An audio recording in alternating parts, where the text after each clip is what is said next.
히브리서를 보시겠습니다. 히브리서 7장 22절로 25절까지 22절로 25절까지 다 함께 읽겠습니다. 22절로 25절까지입니다. 시작. 이와 같이 예수는 더 좋은 언약의 보증이 되셨느니라. 저희 제사장 된 자의 수요가 많은 것은 죽음을 인하여 항상 잊지 못함이로되 예수는 영원히 계심으로 그 제사 직분도 갈리지 아니하나니 그러므로 자기를 힘입어 하나님께 나아가는 자들을 온전히 구원하실 수 있으니 이는 그가 항상 살아서 저희를 위하여 간구하심이니라. 아멘.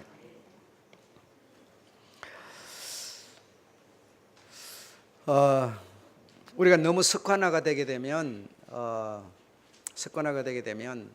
더 어떤 전진이 어려워져 버립니다. 그래서 좀 성격이나 성품이나 목표나 이런 것이 좀 창조적이어야 되는데 좀 이 긍정적이고 능동적이어야 되는데 그렇지 못하고 어떤 고정된 틀 안에 너무 수동적이 되게 되면 발전이 없게 되죠.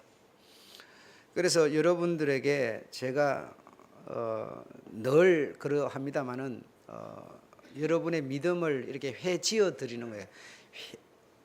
회집는다 이 말이에요. 회집어서 이렇게 흩어버린다 이거죠. 여러분이 너무 경직된 습관화의 신앙이 되기 때문에 습관화적인 경직된 믿음이 되기 때문에 그래서 헤집어서 흩어드린다 이겁니다. 흩어드리면 그 가운데서 여러분이 좀 창의적인 그런 믿음의 생각들을 가지시고 또 들으셔서 좀 여러분의 이 뇌를 좀 개발하시고 이리 하셔야지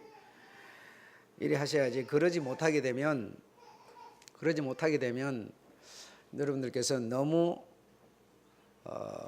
성경 속에 버림받았던 실패했던 그런 사람들처럼 됩니다. 그래서 교회 나와서 점잖은 자세 취하고 앉아서 더 심한 사람은 뭐 팔짱까지도 기기도 하지요. 그래 아주 좀 거름한 자세로 앉아서 예배는 드리고 돌아가지만 아무런 생명을 갖지 못하는 믿음을 갖지 못하는 그런 자꾸만 이 습관화에 졌기 때문에 제가 이렇게 여러분을 헤집어 드릴 때 좀 개발되는 믿음의 어떤 발전을 가져오는 그런 여러분이 되시기를 주의 이름으로 축원합니다. 오늘 예수가 더 좋은 언약의 보증이 되는 이유는 첫째로 히브리서 7장 20절에 예수가 제사장 된 것은 하나님의 맹세로 된 것이다 이거죠. 그러나 예를 들어서 자식이 있으면 장남에게 내가 내 유산을 물려주겠다 이런 어떤 유언을 남겼다면 아버지가 돌아간 다음에라도 분명히 그 유언을 따라서 그 자식에게 유산이 상속되는 것과 같이 맹세 다시 말하면 유언을 남긴 것과 같이 말이죠. 예수가 별다른 제사장이신 예수가 제사장이 된 것은 하나님의 맹세로 된 거다 이겁니다. 맹세. 그러나 저들은 레위 지파 반열에 소속된 그들은 이런 맹세 없이 된 것이라는 겁니다. 맹세 없이 된 것이기 때문에 직분이 계속 유지되지 못하고 그들이 죽어버리면 또 다른 사람을 세워야 되기 때문에 그냥 내 자식이 그냥 이렇게 이어받는 그런 수준이라는 겁니다. 왕의 아들이 그냥 또 왕이 되는 것처럼 그 놈이 그냥 못된 놈이에요. 그냥 그 속에 아주 나쁜 걸 갖고 있는 놈이에요. 그런 놈인데도 그냥 내 아버지가 왕이기 때문에 그냥 왕의 자리를 이어받는 것처럼 그러니까 다시 말하면 그 속도 알 필요도 없이 그냥 그 아비가 제사장이니까 자식도 제사장 이런 그냥 이렇게 이어가는 그러니까 아버지가 죽으면 제사장이 죽으면 그 자식이 또 이어받아서 그냥 제사장 되는 거죠. 그냥 맹세 없이 그냥 그런 어떤 반열 계열에 의해서 지속시켜주는 이런 수준이었다 이겁니다. 그러나 예수는 영원히 계심으로 제사 직분도 영원히 갈리지 않는다라는 것입니다. 그래서 저들은 제사 지내는 사람의 수요가 많지만 예수님은 수요가 많을 필요가 없는 것이 그는 단번에 영원한 제사를 들으셨기 때문에.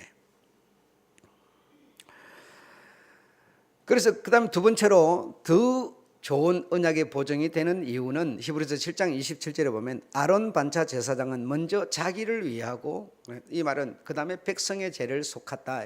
이 말은 자기가 먼저 손을 씻고 자기가 먼저 속죄를 받고 자기가 먼저 자기를 위해서 제사를 드리고 난 다음에 백성들의 죄를 위하여 제사를 드린다. 이 말은 이 제사장이 얼마나 온전하지 못한 제사장이냐 이거죠. 그렇죠, 여러분? 그러니까 자기도 너무너무 부족한 허물과 죄 속에 있는 제사장이기 때문에 저들의 죄를 속하기 위해서 제사장이 먼저 자기를 위한 이런 수고를 먼저 해야 된다 이거예요. 그러나 별다른 제사장이신 예수 그리스도는 단번에 자기를 드려 속죄를 이루셨다. 단번이라고 하는 것은 무슨 의미냐?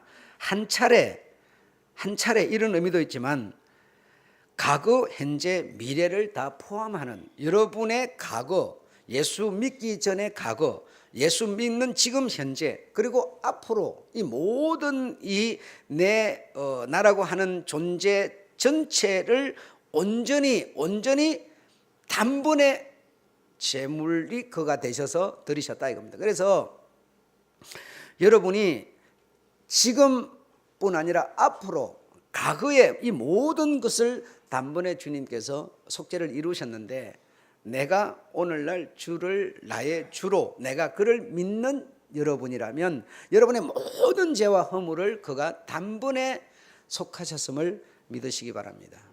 그래서 내가 살아가다가 연약해서 어떤 실수로 허물로 잘못된다 하더라도 그것 때문에 문제될 일이 없다 이겁니다, 여러분. 단번에 그분께서 내가 주님을 믿는 믿음에서 아예 그냥 낙하해버린다면, 그를 떠나버린다면 모르지만 그를 믿는 믿음 안에서 내가 연약하여서 범죄하고 실수한다 하더라도 그것 때문에 문제될 거 없다. 단번에 그분께서 우리의 모든 죄를 속하셨다. 이거는 과거나 현재나 미래가 다 포함되는 거다 이겁니다.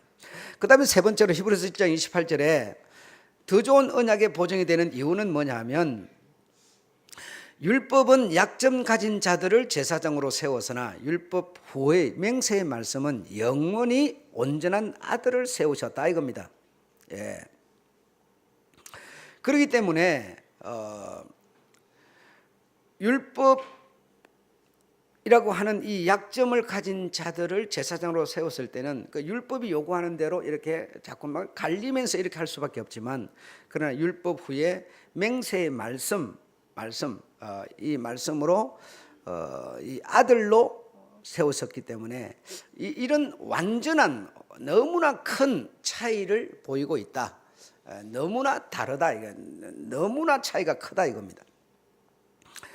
그런데 제사장들마다 무식하고, 성경에서 무식이라고 그랬기 때문에 그냥 나도 무식이라고 표현을 합니다만은, 무식하고 미혹한, 연약한, 미혹이라고 하면 연약한, 뭐 이렇게 유혹을 잘 받는다, 미혹을 잘 받는다 이런 뜻이 되겠죠.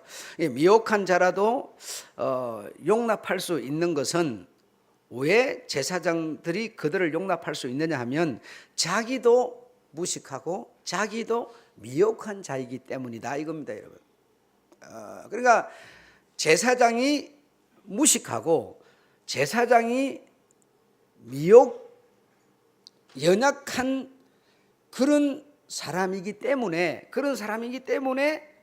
저 무식하고 미혹을 연약한 저 백성들의 죄를 속할 수가 있다, 이런 얘기가 되는 것이죠. 그러니까 다시 말하면 제사장이 무식하다는 거예요. 여러분이 지금 제가 앞에 뭐라고 그랬어요? 여러분의 믿음을 헤집어 드린다 그랬어요. 여러분의 믿음을 지금 제가 헤집어 드리는 겁니다. 막 난도질을 하고 흩어져 드리는 거예요. 여러분은 지금 어떤 생각으로 딱 고정이 됐느냐? 제사장은 온전하다고 생각하는 거예요. 흠잡을 데가 없는 아주 특별한 사람이라고 생각하는 것이죠. 그런데 그런 믿음을 제가 지금 뭐예요? 헤집어 드리고 있다 이거죠. 난도질을 하고 있는 거예요. 성경에서는 성경이 우리의 가야 될 길이고 성경이 우리에게 믿음을 제공하는 것이지 여러분의 생각이 제공하는 게 아니잖아요. 그러니까 성경에서는 제사장들은 무식하다고 말했어요. 다시 말하면 무식할 뿐 아니라 미혹, 연약하다고 말씀하셨어요. 그런데 우리는 지금 어떤 생각을 하는 거 아니? 제사장들은, 여기 제사장이라는 것은 드리라 했으니까 예수를 말하는 게 아니고 레위 계파 계열의 제사장을 말하는 거예요. 아멘. 그 레위 계파 제사장 계열에 있는 자가 오늘날에는 목사라 이 말이죠. 그러니까 목사는, 말을 바꿉니다. 목사는 무식하고 미혹, 연약한 자라는 겁니다. 미혹하고 연약한 자라는 거예요. 여러분은 지금 목사를 완전한 자로, 미혹도 안 받는 자로, 아주 경건한 자로, 겸손한 자로 여러분은 지금 아주 예수와 거의 비슷한 수준으로 생각을 하지만 그렇지 않다고 성경은 말한다 이겁니다. 여러분 이해하시겠죠? 이렇게 여러분의 믿음을 지금 제가 흔들어 드리고 있는 겁니다. 왜 이렇게 연약에 쌓여 있는 무식하고 부족한 자를 제사장으로 또는 목사로 세우셨을까? 자, 히브리서 7장 28절, 자 우리 한번 읽어보겠습니다. 시작. 그들 후에 그들과 다른 제사장을 맹세로 보내시려고. 자, 그 다음에 또요, 예수는 저들과 다르다는 것을 증거하기 위하여. 그 다음에요, 완전한 구별과 차이를 보여 백성을 주께로 이끌기 위함이라. 이 세 가지를 위하여 목사를 하나님이 세우실 때 예수 같은 자를 세우지 않았다 이겁니다. 예수같이 완전한 자를 세우지 않았다 이겁니다. 왜 목사를 오늘날 제사장으로, 오늘 제사장의 일을 하고 있는 목사를 왜 이렇게 연약하고 무식한 자를 세웠느냐? 그 이유는 예수와 완전한 차별을 보이기 위해서다 이겁니다. 완전히 구별되도록 하기 위해서다 이겁니다, 여러분. 네.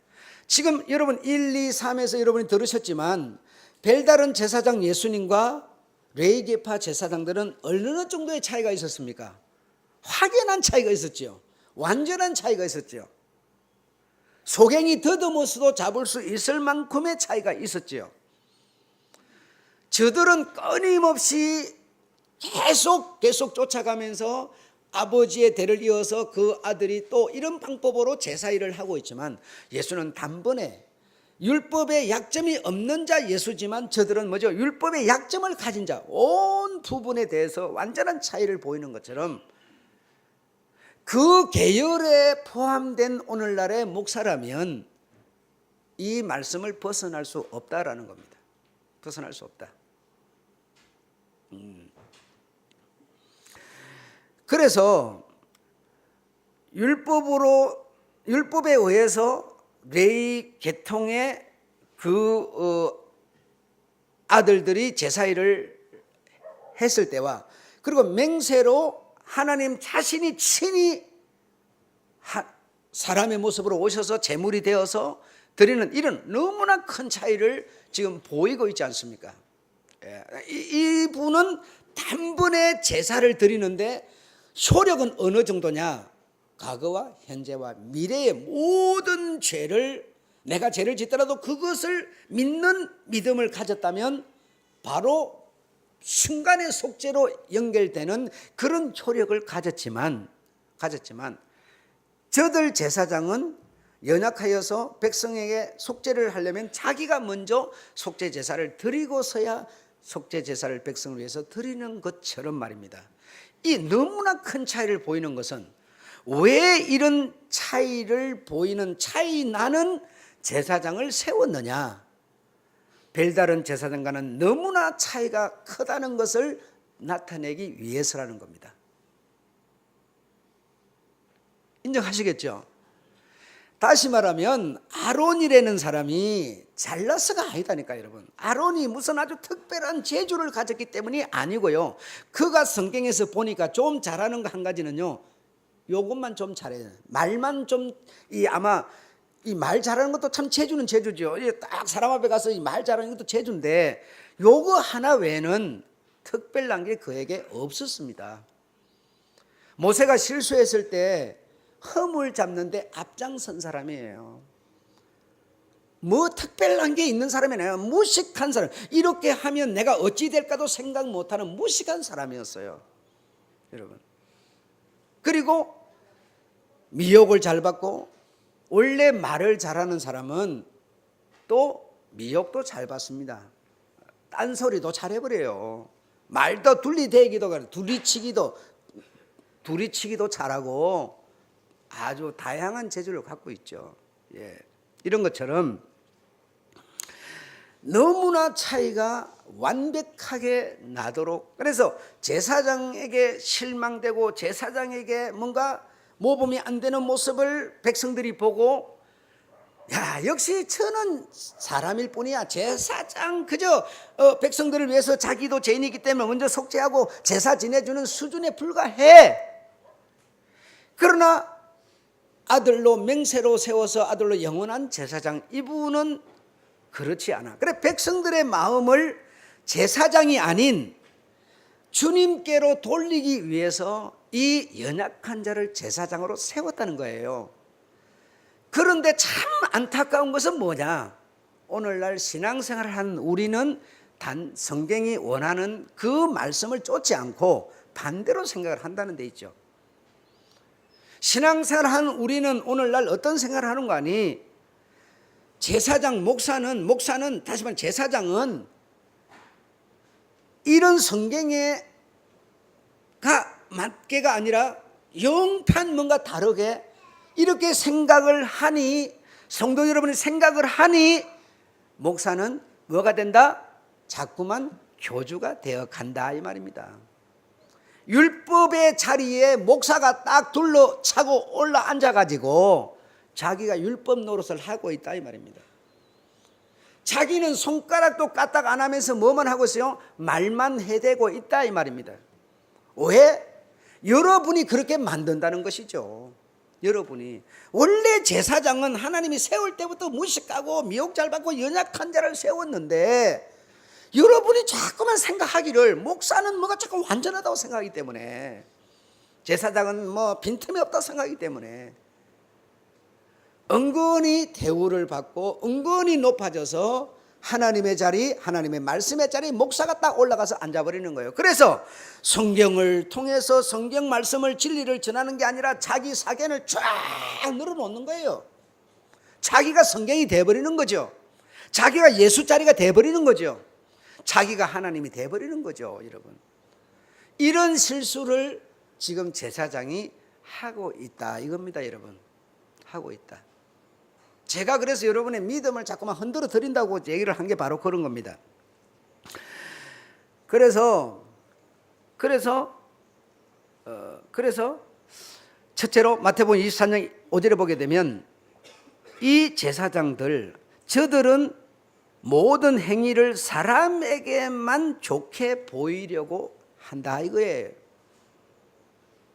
사람들에게만, 하나님은 관심이 없어요. 사람들에게만 행위를 좋게 보이려고 행동을 하고 말을 한다는 겁니다.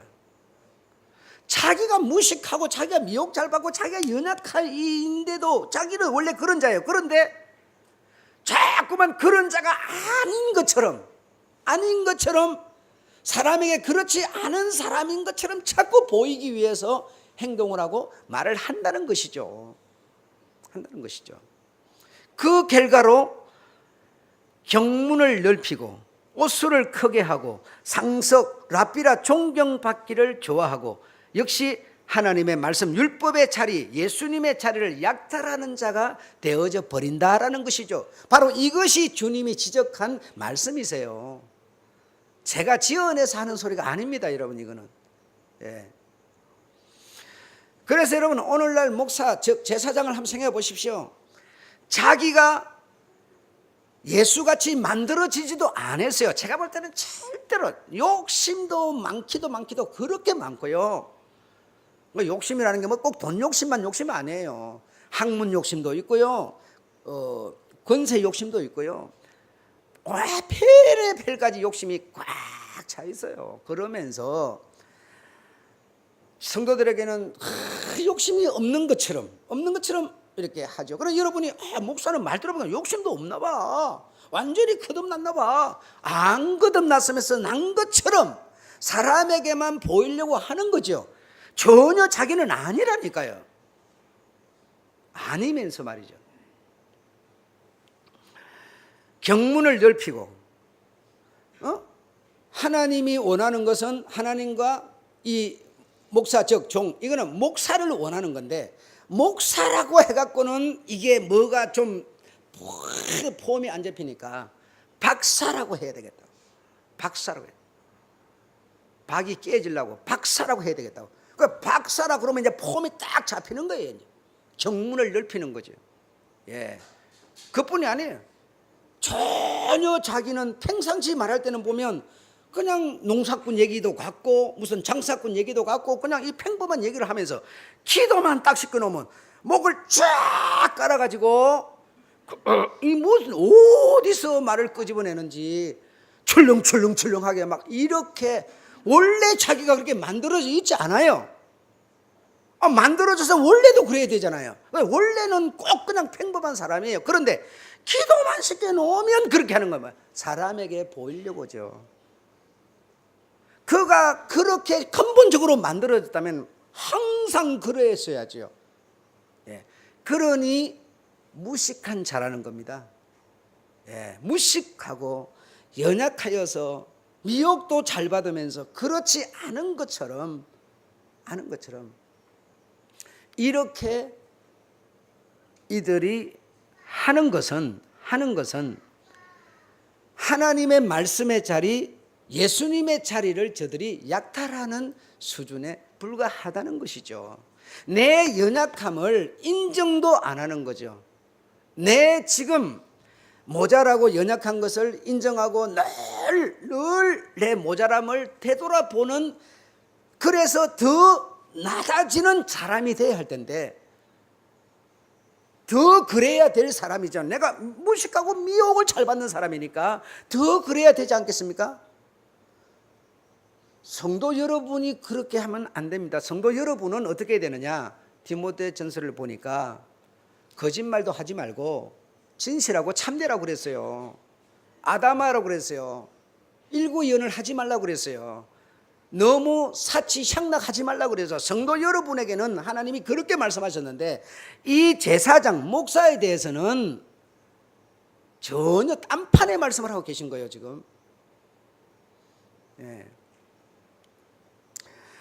그래서 만들어져 있지도 않으면서 그렇게 뭔가 아직 되지도 않았으면서 된 것처럼 뭐 이런 장수만 나오면 뭔가 폼을 잡고 자세를 딱 갖추고, 그러지 않으면 그냥 개판이고 지멋대로 그냥 이거는 다시 사람에게 보이려는 거지, 정말 하나님에게 보이는 그런 자세가 돼 있으면 사람이 보든지 말든지 항상 우리가 그래야 되지 않겠어요? 근데 그렇지 않아요. 전혀 그렇지 않아요.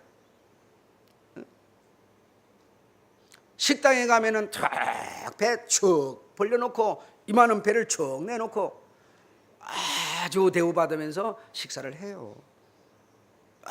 아주 다 가르쳐야 되는 수준에 있는 사람들 같이 하면서, 제가 전에도 말했지만 목사는 다시 말해 목사일 뿐이에요. 하나님의 말씀을, 하나님의 진리를, 하나님의 뜻과 의도를 하나님을 대신하여 이 형체를 통해서 전달해 주는 수준인 것이지, 과학은, 의학은, 물리는, 경제는 경제학자가 하는 겁니다. 아이들 공부 가르치는 영어 수학은 학교 선생이 하는 겁니다. 목사가 하는 게 아니에요. 목사가 전문 전체 모든 것의 총괄할 자가 아니라고요 여러분. 그런데 목사는 모든 것을 다 하는 박사처럼 아주 이런 자세를 취하는 거 얼마나 무식한인가를 자기 스스로가 지금 깨달으라고 주님은 말씀하고 계신 겁니다. 목사는 단지 목사일 뿐이에요. 목사. 그저 내 죄 많으니까 내 죄를 정말 씻고 예배 드리기 오전에 아침 여러분 나오기 전에 일찍 나와서 주님 오늘 내가 예배를 인도해야 되고 기도도 해야 되고 설교도 해야 되느니 주님 내 마음을 씻어주시고 정결케 해주시고 성령의 영감 충만케 해주시고 먼저 여러분에게 내가 속죄하고 여러분에게 제사를 지내기 위해서 올라오는 사람처럼, 그러니까 내가 더 내 자신을 먼저 돌아봐야 될 텐데 그렇지를 못한 이 현실, 이 상황을 여러분이 잘 헤아리셔야 된다는 겁니다. 헤아리셔야 된다는 거예요. 그래서 목사를 보면서 실망하면 어떻게 하라는 거예요? 완전한 구별과 차이를 보여 백성을 주께로 인도하기 위해서, 저 목사 그래 별거 아니야, 목사 저 사람이 내보다 더 죄가 많아, 허물이 많아, 그러니 저 목사가 전하는 주님을 생각하고 주님께로 여러분의 마음을 돌리기 위해서 이 말입니다. 이렇게 제사장을 세울 때 이런 사람을 세웠다라는 말씀입니다. 여러분 이해하셨습니까? 예. 그 여러분이 목사 앞에 가서 기죽지 마시라고요. 기죽지 말고 그 앞에 가면 무슨 뭐 할 말도 못하고 바보처럼 이러지 마시라니까요. 네 내보다 자식아 더 나쁜 놈이야, 네 내보다 침도 더 없어, 네 내보다 더 무식해. 말은 그리 안 하더라. 성경이 그랬어. 그냥 성경이 우리의 길이죠. 그렇다고 뭐 싸우라는 얘기는 아니고. 여러분 정말 그러니까 제가 지금 이렇게 되면 누가 위대해져야 됩니까? 예수님이 위대해져야 돼요. 목사가 위대해져서는 안 되는 겁니다, 여러분. 박사가 높임을 받고 상석에 앉고 존경받기를 대우받기를 이게 아니라 이런 것을 통해서 정말 주님이 자꾸만 높임을 받으셔야 돼요. 이런 삶 속에서 이런 여러 가지 오염되고 모순되고 오해되는 이런 사건들을 통해서 주님이 자꾸만 높아지도록 되도록 여러분이 되셔야 되고, 그렇게 되기를 주님은 사실은 원하고 계시는 겁니다. 이해하셨죠? 그런데 사람이라는 게 여러분 참 신기하긴 신기한 것 같아요. 며느리를 얻으면 내가 처음에 며느리로 들어갔잖아요. 내가 여자면 내가 며느리로 들어갔거든요. 며느리로 들어갔더니 시어머니가 어떻게나 사람을 고생을 시키는지 아주 시집살이 톡톡히 한 거예요. 그러면 내가 시집살이를 정말 했으면 너무 힘들었으면 내가 며느리를 얻었으면 며느리한테 시집살이를 안 시켜야 될 거 아니에요. 내가 정말 그게 너무너무 치들리기 싫었다면. 그래요 안 그래요? 그게 인간이라니까요. 그런데 내가 그 꼴 당한 건 내가 분풀이 한번 해야지 해가지고 며느리한테 시집살이를 왕창 시키는 거예요. 그래갖고 지 말 안 들어준다고 뭐 어쩌고 해가지고 막 이혼까지 시키기도 해요. 내가 돈이 없던 사람이 돈을 벌어서 부자가 됐다고 생각합시다. 그러면 내가 돈 없을 때를 생각하면 얼마나 돈 많은 게 행복하고 좋은 겁니까? 그러면 내가 옛날에 일 없을 때 얼마나 이런 사람들이 힘들었을까 해가지고 그 사람 밥이라도 한 끼 사주고 이래야 되는데, 돈 있어지면요 이게 뭔가 사람이 달라지고 그 돈이 자기 어떤 지위 상승이 돼가지고 엄청 교만해져 버리거든요. 왜 그럴까요 여러분? 왜 이렇게 사시냐고요 우리가. 이게 아니다는 게, 이게 지금 바른 게 아닙니다. 그래서 주님께서는 가나안에 들어가서 너희가 틀을 잡고 씨앗을 뿌려서 곡식이 나고 이렇게 정말 너희가 이렇게 살게 될 것이다, 그 말씀대로 됐어요. 이제는 나라도 회복했어요. 그런데도 1년에 1차례씩 초막절을 지키라 이랬어요. 초막절을 지키라는 것은 저 광야에 나가서 초막을 지어놔놓고 자기 집 맨션 좋은 거 다 있는데 집에 있는 양식 하나도 갖고 가지 말고 그 광야에 가가지고 초막을 지어놔놓고 일주일 동안 너희가 광야에서 지내던 때를 기억하고 애굽에서 살 때를 기억하여서 초막절을 지키라고 말씀하시는 거예요. 그러니까 주님은, 다시 말해 진리는, 말씀은 뭐라 그러느냐, 너희가 시집살이 했다고 시집살이 시켜라가 아니에요. 여러분 이해하시겠습니까? 성경은 지금 그렇게 가는데요, 우리들은 희한하거든요. 성도 이만큼이죠. 아마 이만큼의 2배, 3배가 되면 아마 나도 이상한 사람이 될지 모르겠어요. 목에 기부서 들어가가지고 무슨 성도 좀 많은 것이 아주 목사들 머리라고 표현하죠. 다른 말로 말하면 4글자로 표현하면 이상한 말 나오거든요. 그것처럼 된 것처럼 생각을 해요. 그래갖고 자기는 언제나 명령자 같이 이렇게 웃기는 사람 많거든요. 그리 하면은 그건 사람이 아니에요. 과거에 우리 성도 적을 때를 생각해서 많아지면 뭐죠? 더 초막절을 살라는 얘기죠, 주님은. 근데 우리가 그리 안 살아요. 얼마나 우리가 무식한 자입니까? 그러니까 얼마나 우리가 못나고 연약한 자냐고요. 아무쪼록 성도 여러분은 디모데에게 일러주신 주님의 말씀을 따라서 정말 많으면 더 겸손하고 낮아지고 낮춘 자세를 취하시는 여러분 되시기를 축원합니다. 정말 그리 된 그게 진짜 멋쟁이 성도거든요. 그게 두 번째로, 그럼에도 불구하고 우리가 왜 교주되고 말씀의 자리에 올라가느냐. 두 번째로 마태복음 23장 8절에 보면,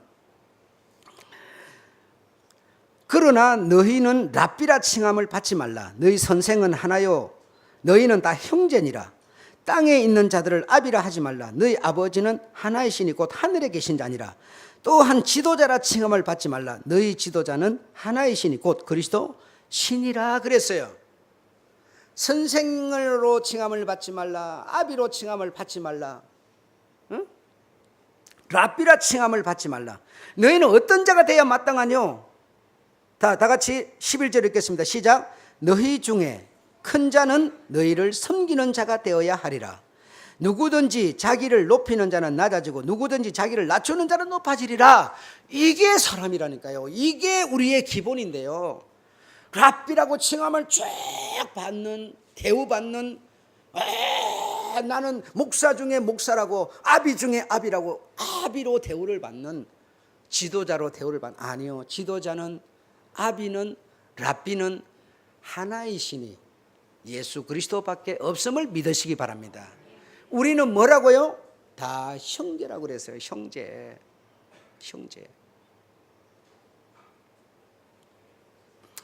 세 번째로, 그럼에도 불구하고 말씀의 자리에 올라가는 이유는 히브리서 7장 5절에 보면 레위 반열 제사장은 11조를 받기도 또한 드리기도 했다. 7장 9절에 그렇게 말합니다. 다시 말하면 레위 반열의 제사장들이 11조를 여러분이 드린 것을 받기도 하고 다시 주님께 드리기도 했다는 거예요. 다시 말하면 오늘날 목사는 11조를 여러분이 내는 것을 교회가 받기도 하지만 목사가 11조를 내기도 한다는 거예요. 그리 해야 된다는 겁니다. 그리 하는데 왜 그리 하느냐? 11조를 받기만 한다는 것은 복을 내려주는 역할만 하는 거고, 11조를 낸다는 것은 복을 나도 역시 받아야 되는 존재라는 겁니다. 그래서 예수님은 성전에 들어갈 때 성전세 내지 않아도 되는 겁니다. 낸 이유는 뭡니까? 저들이 오해하면은 믿음을 못 갖기 때문에 오해받지 않도록 해서 성전세를 내라고 했던 것이지, 그는 성전의 주인이기 때문에 성전세 안 냅니다. 아시겠습니까? 그는 11조를 받기만 하지 11조를 낼 필요가 없습니다. 왜? 그는 자기가 복을 받을 이유가 없는 분이세요. 그는 복의 권원이시며 만민에게 복을 그저 내리시는 분이라는 거죠. 그런데 목사는 11조를 받기도 하고 낸다는 것은 나도 연약하여서 주로부터 복을 받아야 되는 존재라는 것을 자기 스스로 증명하고 있으면서 랍비처럼 제사장처럼 뭐죠? 또 선생처럼 아비처럼 이래 갖고는 안 된다는 것이죠. 예. 그래서 이런 세 가지로 놓고 볼 때 우리는 우리 자신을 우리가 바로 알아야 된다는 겁니다. 내 자신이 나는 더 연약한 자이며 부족한 자임을 내가 알고 인정하고, 그래서 내가 뭐죠? 자세를 그러기 때문에 내가 자세를 더 낮추라는 얘기죠. 더 낮추라는 얘기죠. 이해되십니까? 그냥 아닌데 그냥 아닌데 내가 만들어지지 않으면서 기도시켜 놓으면 무슨 설교하러 나오면 목을 쫙 깔아가지고 이상한 소리를 내는, 나는 원래 그리 안 됐으면서 사람에게 지금 보이려고 그걸 지금 하나님께 보이려고 그러는 거 아니잖아요. 사람에게 보이려고 그리 하는 어떤 사람이 있다면 그 사람은 자신이 더 연약한 줄, 내가 더 부족한 줄 자기가 인정한다면 사람 앞에 보이기 위해서 그리 해서는 안 된다는 얘기죠. 그러면 사람 앞에 내가 어떻게 해야 되나? 더 자세를 낮추라는 얘기죠. 내가 더 연약한 점을 인정하라는 얘기죠. 나를 더 낮추면 어떤 강제 의도가 아니고 그냥 내가 내 자신을 알고 말이죠. 내가 원래 무식하고 연약한 자야. 그래, 그게 내 자신이야. 그걸 알고 내가 정말 그걸 인정하기 때문에 낮추면 주가 뭐 한다고요? 너를 높이신다는 거죠. 사람에게 보이려고 나를 높이는 게 아니고 말입니다. 반대로 이런 흉내를 내는 사람은 사람에게 보이려고 자기를 높이는 거고요. 이해되십니까, 여러분? 그러나 내가 내 자신을 알고 내가 어떤 사람인 줄 알고 내가 제사장이야, 내가 목사야. 목사는 더 무식한 자야, 목사는 더 연약한 자야. 여러분은 돈 벌 줄도 알죠, 돈 쓸 줄도 알잖아요, 경제도 좀 알잖아요. 여러분은 뭐 대충 많이 아는 게 아닌데, 목사는 여러분 왜 무식하냐? 하나님에 대해서밖에 아무것도 아는 게 없으니까. 아는 거로 보면 훨씬 여러분보다 무식한 겁니다. 여러분이 아는 게 더 많은 거라고요. 훨씬 더 무식하면서 겨우 안닥해봤자 아무도 인정 안 해주는, 사람들이 인정 안 해주는 하나님에 대해서 아는 그것 단지 달랑 조금 갖고 있으면서 잘난 채, 높은 채, 선생인 채, 무슨 지도자인 채 한다면 내가 나를 높이는 자 아닙니까? 그렇죠? 그러나 내가 내 자신을 알고 내가 정말 내 자세를 오히려 정말 약한 자니까, 근본이 그러니까 낮추면 때에 주가 높이시겠다고. 너희 중에 큰 자는 너희를 섬기는 자가. 내가 원래 내가 낮은 자니까 낮은 자예요. 낮은 자니까 낮은 자인데 높은 자이면서 괜히 낮은 것처럼 이게 아니라는 겁니다, 여러분. 눈가림으로 되는 세계가 아니죠. 이것은 눈가림으로가 아니죠. 이해하셨습니까? 그래서 여러분이 봉사하시는 것도 좋고 다 좋은데 봉사를 위한 봉사는 여러분 하나마나 아무 소용없습니다. 아무 소용없고요. 모든 게 다 그렇습니다. 뭐 전도하는 것도 마찬가지고 전부가 다 그런데 우리가 주의 복음을 전하기 위해서 봉사가 필요하지만 복음이 아닌 봉사를 위한 봉사를 하면 나를 뭐 하는 거예요? 높이는 것이 되어버립니다. 이걸 여러분이 깨달으시면 이 말씀이 오늘 다 헤아려집니다. 여러분이 전도하는 거요, 참 좋은 일이죠. 주가 명하신 거니까. 그런데요, 복음을 전하기 위한 전도가 아니라 전도를 위한 전도를, 이웃을 내 몸처럼 사랑하는 이것을 위해서 하게 되면요, 여러분은 바로 선생이 되는 겁니다. 그 전도받는 사람은 아주 못난 사람, 부족한 사람으로 치부하게 되고 이렇게 되는 거죠. 그래서 주의 복음을, 영혼을 살리고 생명을 주기를 너무너무 애타시는 주님을 생각해서 전도를 하면 우리는 뭐죠? 그분보다 내가 낮은 자세로 들어가줘야 돼요. 여러분 이해되십니까? 예수 믿는 사람들 지금 이런저런 일 많이 하십니다. 많이 하시는데요, 정말 그 의미와 중심을 알고 해야 내가 자세를 낮춘 자세로 들어가는 거지, 그렇지 않으면 저들 선생으로 들어가는 결과를 낳게 되는 겁니다. 그러면 주님의 말씀과 진리와는 딴판의 길을 우리는 걷게 되는 것이죠. 오늘 말씀이 여러분 정말 헤아려지셨으면 좋겠고요. 마지막에 우리 다 같이 읽어보시고 마치겠습니다. 시작. 예수는 더 좋은 언약의 보증이 되시는 분이시며 모든 사람의 믿음의 대상이 되시고 믿는 자가 목표하고 걸어야 할 길이십니다. 그러니까 예수가 높아져야지 내가 높아져 가지고 높은 자의 자세로 들어가서는 안 됩니다. 내가 낮아져야 주님이 높아지는 거예요. 정말 이해되시고 깨달아지시기를 바라면서 오늘 말씀을 여기까지 하고 마칩니다. 마치겠습니다.